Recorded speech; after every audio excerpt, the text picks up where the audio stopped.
بسم الله الرحمن الرحيم، والصلاه والسلام على مولانا رسول الله وعلى اله وصحبه اجمعين. وانا اتصفح مواقع التواصل الاجتماعي، يعني قريت ان اشرف المدن ذاك الناشط الحقوقي من مدينه سلا، هذا أشرف من المدن، زعما واحد صحفي هو هذا هو الصحفي أشرف بن المدن. وسمعوا مزيان. سيدنا السلام عليكم.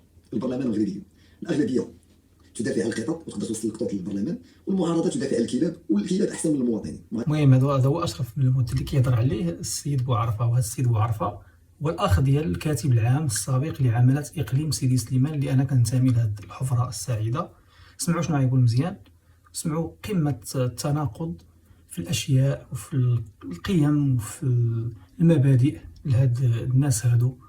أنا ما كنتهموش بشي حاجة خايبة، ولكن تنشوف أنا التناقض اللي تيعيشوه هاد الناس والنفاق الاجتماعي اللي كيعيشوه هاد العالية ديال القوم. سمعوا. ربما كتبت زميلة او نشر شريطا حول عبد السلام حيزون الرئيس المدير العام لصالة المغرب، وان هذا الاخير اسلام حيزون ومن لا يعرفه هو ديال الالعاب القوى وديال اتصالات المغرب. الرجل يعني شد هذا الميدان هذا تقريبا وقيلا شي 24 سنه ولا 20 سنه. هو رفع دعوى قضائيه ضد هذا السيد الصحفي الدري الصغير السلاوي بصدد او لقد ربما رفع دعوى قضائيه ضده. ايوه. واريد فقط ان اشير الى ما يلي. مجموعه ديال المسؤولين الوزراء وكذا بصدد رفع دعوى قضائيه ضد ناشطين حقوقيين وذلك، ولكن غير نقول لكم واحد القضيه. هذا العرض الضعيف هذا نشرت على رئيس الحكومه السابق. انا سرعت شويه الفيديو ربما باش ما تجينيش شي مطالبه ديال الملكيه ولا حقوق الطبع والنشر. انا سرعت شويه ولكن راه مفهوم وباين وواضح الكلام ديالو. الكيران وعلى مصطفى الرميد الذي كان وزير عدل ورئيس للنيابه العامه نعاود نسمعوا شنو قال. بصدد رفع دعوى قضائيه ضد ناشطين حقوقيين وذلك، ولكن غير نقول لكم واحد القضيه. هذا العرض الضعيف هذا نشرت على رئيس الحكومه السابق عبد الكيران ايوا وعلى مصطفى الرميد الذي كان وزير عدل ورئيس للنيابه العامه. زعما كتب عليهم، كان تيكتب عليهم في الجرائد وكان تيهضر عليهم في مواقع التواصل الاجتماعي. وشنو غيديروا له، شنو النتيجه وشنو العاقبه؟ إليهم من وزراء المياه فقلت فيهم الكثير والكثير والكثير والكثير، والوزير اليتيم ما خليت كاع ما تكتبوا. لا احد من هؤلاء الوزراء تعدى عليهم، يعني تكرفص عليهم، كتب عليهم، شهر بهم، ما خلى ما قال فيهم. وسمع شنو رفع دعوى قضائيه ضدهم. ما عمر شي واحد رفع دعوى قضائيه ضد هذا السيد هذا، وفعلا عمرهم ما رفعوا دعوى قضائيه. علاش؟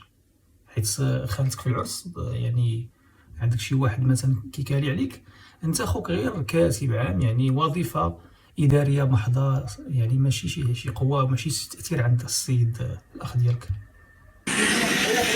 لا احد منهم.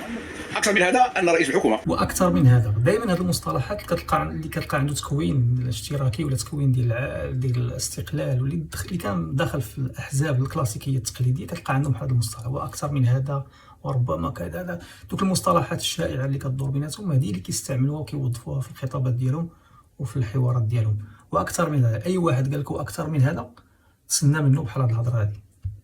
استقبلني كرئيس ديال جمعيه الضحايا النظر ديالو انا والاخوان، وبعد ذلك كنا كان لقاء موالي غير انا وياه. قلنا سي بعرفه والله الا واحد النهار قلت له عيطوا لهذا السي بعرفه هذا انا وياه.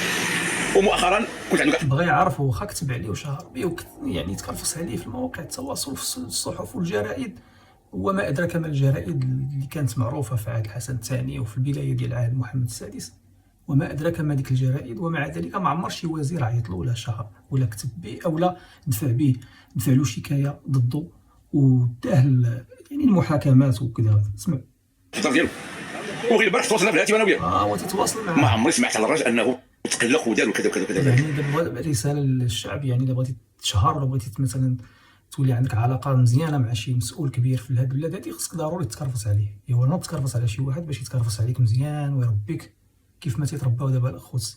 لكن شوفوا التناقض اللي غادي يقول هذا السيد هذا. والغريب في الامر الناس مصطفى الرميد الذي كان وزيرا للعدل ورئيسا للنيابه العامه قبل ان تستقل النيابه العامه. درت واحد الفيديو قصير، وفي يوم من الايام تلقى مكالمات فيا من برلماني يلتمس مني كذا وكذا، وشاءت الاقدار اننا التقيت مع مصطفى الرميد. بل هدفته مثلا اتصل بي هاتفيا قال لي واش بعرف ديال كل حسنه، قال لك كتب الدكتور عندنا تشابه في الكلام. قال لي قطعت بعرفه يتصل بك رئيس الديوان، قطعت انا وياه، تواصل معايا رئيس الديوان ديال السي وزير العدل ورئيس النيابه العامه. قال سي بعرفه، قال لك السي الوزير الى مزروب اجي للبرلمان، ما مزروبش اجي لغدا الوزاره. الى مزروب اجي للبرلمان، لا مزروبش اجي لغدا. شوف باش تعرف السرعه ديال يعني سرعه الحلول، تلقاو لهم الحلول. هاد الناس هادو كيتعتبروا من العاليه القوم، ما غاديش نقول لهم من الدرجه الاولى لان المواطن الدرجه الاولى راه حنا كنعرفوهم، وهادو كيتعتبروا من الدرجه الثانيه. ولكن راه اي حاجه كتفتح لهم بيبان ديال السماوات والارض، كتفتح لهم في هذه الارض هذه. دابا هو تيشكر العداله والتنميه وكيشكر الشخص ديالها الى مكيران والرميد واليتيم والمجموعه كامله. ماشي حشومه عليك استاذ انك كتشهد بالزور في هذا الوقت بالذات، في هذه اللحظه بالذات كتشهد بالزور في وجه هاد الناس هادو اللي تكرفسوا على المغاربه مده 10 سنوات، تكرفسوا على المغاربه في جميع النواحي ومناحي الحياه. الاسعار تزادت في عهدهم، البترول والغاز كلشي تزاد في عهدهم، التطبيع في عهدهم، التطبيع اللي كانوا رفضوه احزاب يعني كنا تنقولوا حنا احزاب ديال الكفر ومع ذلك ما قدروش انهم يديروا التطبيع حتى جاو هاد الناس هادو ديال العداله والتنميه وطبعوا مع الكيان الصهيوني، وراكم تتشوفوا النتيجه. دابا اي حاجه حطيتيها على يدك المواطن ما بقات يلحق حتى شي حاجه، انه هذوك الكماليات اللي كنا حنا كنستغناو عنهم دابا ولاو الثمن. ومع ذلك استاذ كتشهد بالزور وحشومه عليك تشهد بالزور في هذه الوقيته هذه بالذات، مزروب وتقول على هاد الناس هادو مزيانين، كتشكرهم حيت تعاملوا معك، حيت فتحوا لك بيبان الخير، بيبان الابواب ديال هذا، وكتشكرهم بهذه الطريقه هذه. علاش؟ وكيكون سدوا عليك كنتي تنوض تقول كلام مغاير لهذا الشيء اللي غادي تقول دابا. البرلمان توجهت الى البرلمان، تواصل مع السي مصطفى الرميد، صف ديال الموظف ديال البرلمان، دخلنا البرلمان، جلسنا انا وياه في ملف حقوقي كان شيء لم يكن، واسلوب عالي، اخلاق عاليه. لكن ما بغيتش نفهم هاد الناس هادو كيتاثروا بعضياتهم، يعني كيتاثروا بالكلام ديالهم، كيدخلوا عندهم الديور مثلا ولا الفيلات ولا البلايص اللي تيكونوا فيهم والادارات، وهذا كيتاثروا بهم. اي حاجه كيشدوها بعضياتهم كيتاثروا ببعض، يعني حتى الريحه هي الاخرى تيديروا بحالها. الا شم شي ريحه تيسول عليها شنو السميه ديالها، حيت باغي باش يوصل حتى هو لذاك المركز باش يشوف، باش يحس براسو انه حتى هو وازن وكبير. انا ما هضرها ماشي على هذا السيد هذا، ماشي على هذا الاستاذ، ولكن انا هذا خديته غير نموذج نكملوا مع هذا السيد هذا. دابا غير اللي دار شي تدوين على شي واحد دابا يمشي يرفع به دعوه، يمشي كذا كذا، خاصه ملي يكون واحد وزير ولا مدير عام ديال شي مؤسسه عموميه يجب ان يتقبل كل شيء، لانك انت مسؤول، تنتقد لانك مسؤول ماشي لانك فلان ولد فلان. ايوا هاد الهضره خصك تقولها لخوك رفع دعوه قضائيه ضدي، انا مواطن عادي ما عند اتصلت بابايا حتى حاجه ندفع بها شكايه. علاش؟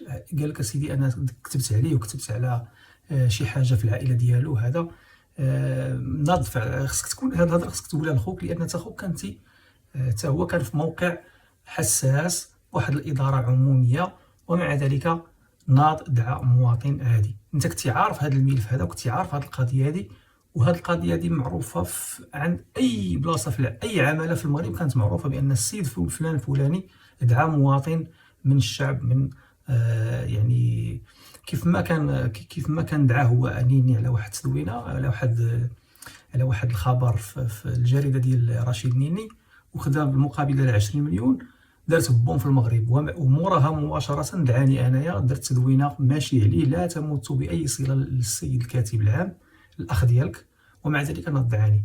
16 مع شي دراري، 16 مع شي براش، وجابها في راسو لانه تلاح واحد المواطنين خرجوا عليه، وراو شي طريق، وبان انه صغير، وبان انه ماشي قد المسؤوليه، ولقى راسو في الخبر راه في راسك انت وفي راس الساكنه. لا حول ولا قوه الا بالله العظيم. العظيم لا ارفع القبعه لوزراء العدل والتنميه، ما تجرأ احد منهم ان يتابعني او يتابع اي كان امام المحاكم، من هو يحكم براسه، الذي وكيل كل احترام وتقدير، لا هو لا مصطفى الرميد، لا سياتي، لا الاخوان كاملين، لا سي صمدي، هادو الناس وخاصه التصوير العظم. ولكن استاذ راه في عهدهم خرجوا قوانين اطار، يعني في هذا الشيء ديال التشهير، وكانوا ملتمسات من يعني جمعيات وكذا وكذا، وداروا في عهدكم نتوما هاد القوانين هادو اللي حنا دابا كناكلوا الدق بهم، راه تكتبوا في عهدكم نتوما وتصايبوا في عهدكم نتوما. علاش؟ حيت العداله والتنميه كانت جات من الشعب، هي طائفه او واحد المجموعه ديال الناس عاشوا مع الشعب وتيعرفوا مشاكله وتيعرفوا من القاع الخابيه ديال المواطن المغربي اش كيسوى. لان النخبه ملي كانت كتحكم المغرب كانوا تيجيو ناس في وزراء ديال الاستقلال، وزراء ديال الاتحاد الاشتراكي، وزراء ديال الحركه الشعبيه. هاد الناس هادو كانوا غير من العاليه ديال القوم، ما تيعرفوش، ما تيطلوش على التحت، تيشوفوا دائما الفوق، وكان عندهم واحد المبادئ. كانوا ناس قراو برا، الناس قراو كتب، الناس تاثروا، الناس دخلوا للحبس، الناس عرفوا يعني العداله الاجتماعيه شنو هي. ومع ذلك كانوا رحماء بالشعب المغربي. ولكن هاد الناس ديال العداله والتنميه راه جاو من القاع ديال التخت ديال المغاربه، هما اللي تيعرفوا المشاكل، تيعرفوا الفعائل ديال المغاربه، تيعرفوا العقليه ديال المواطن المغربي الفقير، العقليه ديال الكادح، العقليه ديال المتوسط، العقليه ديال الموظف، العقليه ديال هذاك اللي عاد ولا لاباس عليه، العقليه ديال الشفار.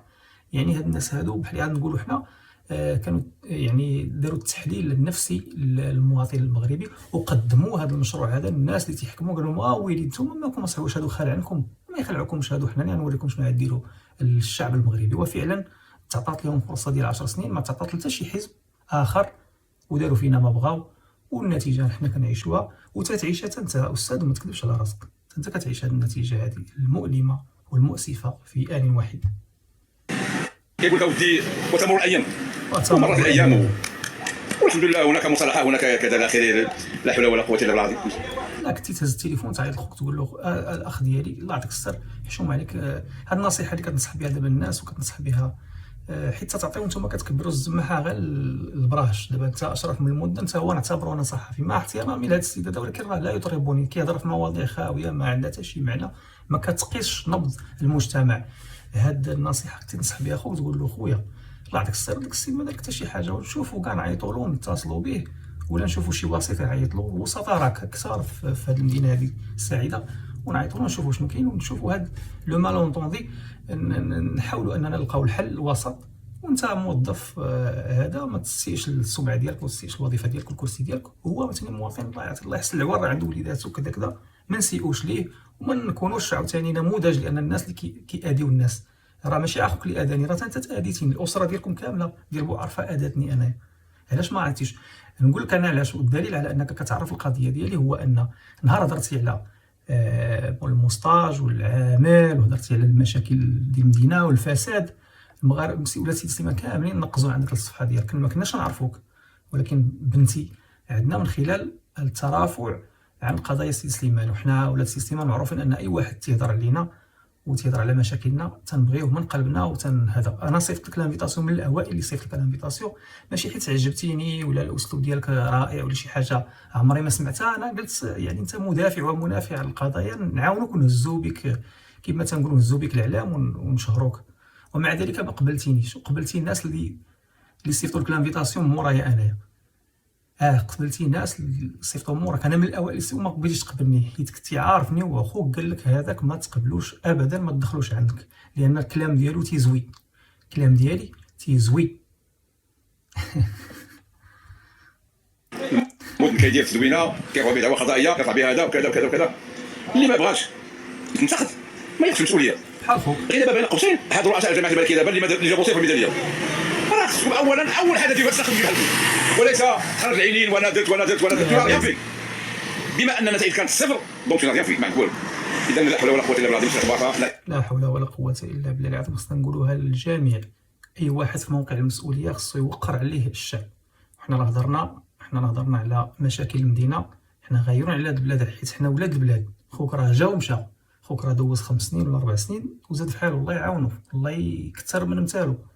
كنتي تقول له هاد الهضره، تقول له حشومه عليك وهذا. المشكله ان الاخ ديالك راه كان قاب قوسين او ادنى انه ياخذ عامل اقليم ديال شي مدينه اخرى، لان كان عنده يلا ديك الساعه 58 سنه، وكان يعني في كراد ديال عامل، وكون دابا طاح شي عامل مثلا في قضيه فساد وحيدوه، ولا مات شي عامل مثلا في شي مدينه اخرى، كان هو الاول غادي يمشي يلصق في ديك البلاصه، لان بحكم انه كان كبير في السن، وكان الطموح ديالو انه يكون عامل، وكان كراد عامل.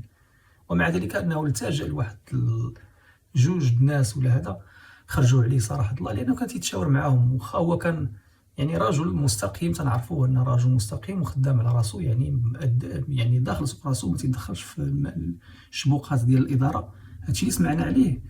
ومع ذلك دخل راسو في دخل راسو بواحد الزوبعه كانت قاسيه بالنسبه له، كان تاسف الوضع ديالو اللي وصل ليه، والقضاء راه يقول كلمته، سواء انه سمح ولا ما سمحش منه الله سبحانه وتعالى. انا ما عنديش مشكل، لانني ما عمري ما اديت ولا اديت شي واحد، لان كان عندي تاريخ ديال الابتزاز وتاريخ ديال التشهير. ما غاديش نجي عند خوك نيشان اللي الوظيفه ديالو هي كما قلت اداريه صرفه، غنقز انا المقدم والقائد والباشا والنواب ديالهم، وغنقز الكوميسير ونقز رجال الامن ونخلي العامل ونخلي هذا ونمشي لعند خوك. لان واش خوك كانت عنده مثلا كان تيعطيه الدعم ديال شي حاجه مثلا باش غنبتزو انا وغنشهر به باش يعيط ليا كما قالوا كما روجوا، يقول لي عافاك اسكت الله يعطيك السر خليني نخدم على راسي هكا لواحد المقابل اسكت. اولا مثلا كان عنده مثلا صندوق ديال الفلوس كان يعطي الميزانيات ولا كيسني على شيكات ولا عنده مكتب الصرف، لا هادشي كان يعني ما مقبولش.